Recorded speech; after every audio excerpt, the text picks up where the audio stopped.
आपला भारत देश असेल, राज्य असेल, आपला जिल्हा असेल, तालुका असेल, गाव असेल, बरेचसे उद्योगधंदे शेतीवरती आधारित आहे. म्हणजेच आपला भारत देश हा कृषीप्रधान देश आहे.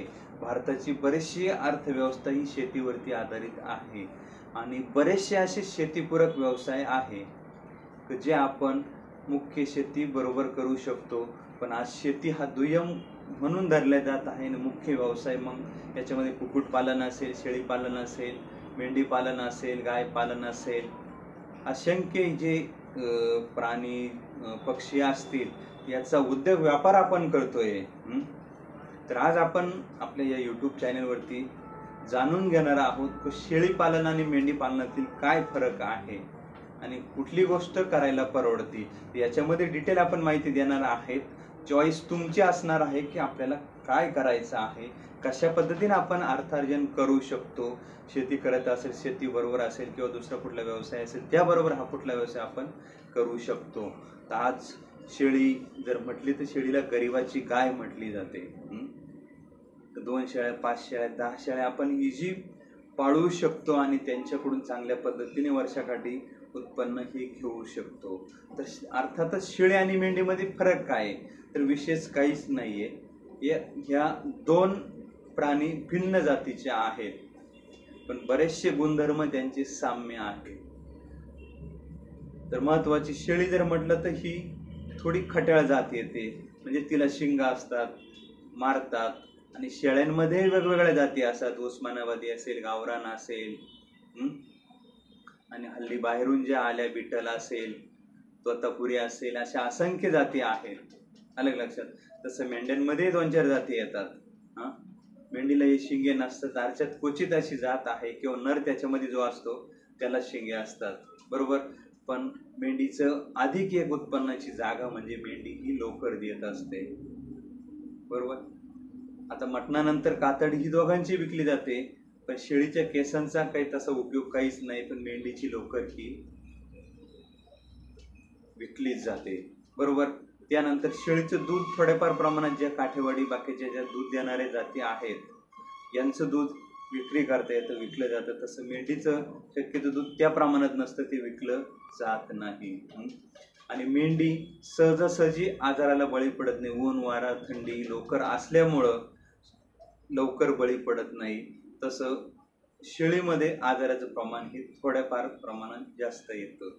आणि खाण्यापिण्याचं जर साधारण मी जर बघितलं यांचं तर मेंढी ही शक्यतो गवत, गोळी, वनस्पती, झाडपाला हे खातेच, पण शेळी ही गोंडा खाणारी जात आहे. शेळी कुठल्याही झाडपाला याचा गोंडा खाते, बुडूक शक्यतो खात नाही.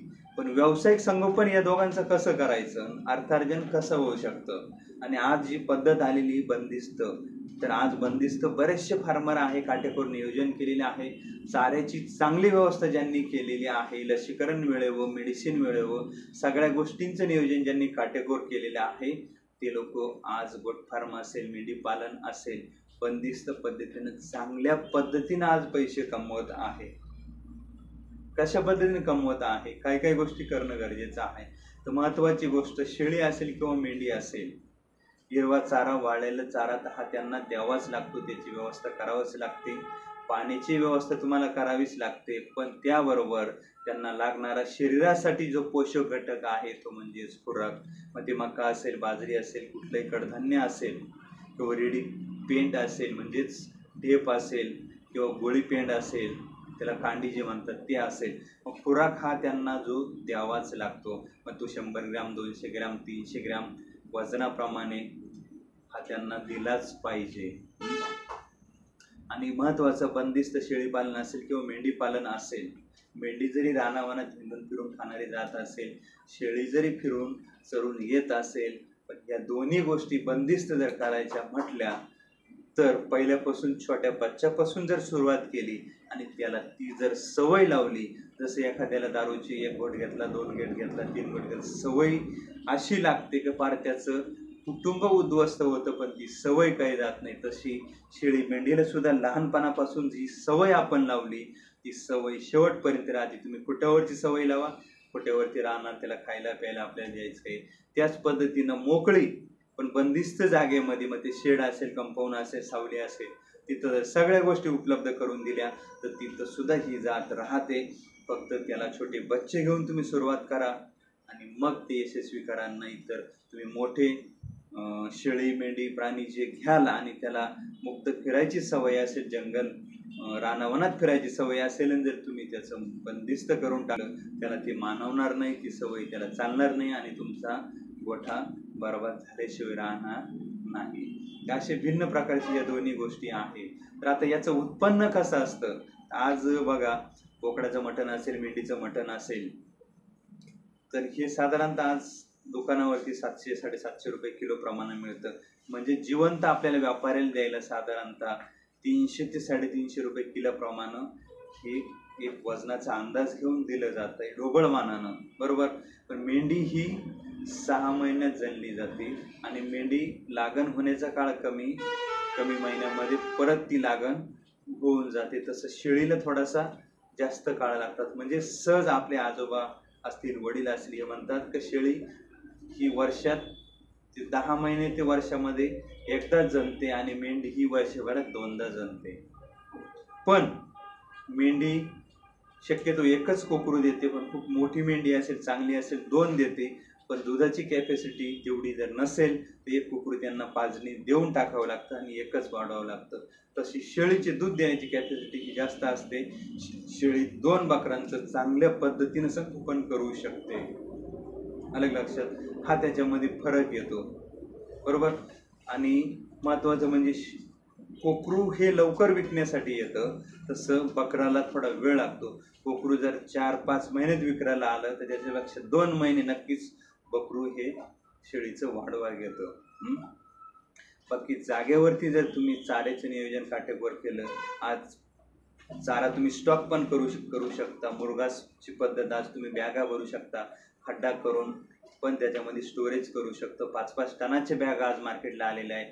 म्हणजे हिरवा चाऱ्याचं तुम्ही योग्य ते स्टॉक करून वर्षभर जनावरांना, शेळ्या मेंढ्यांना चारा पुरवू शकतात. खुराक तुम्ही घरची मका असेल, धान्य असेल ते देऊ शकता, रेडी पेंड ढेप देऊ शकता आणि त्यांना थंडी, ऊन, वारा, पाऊस याच्यापासून संरक्षण होईल.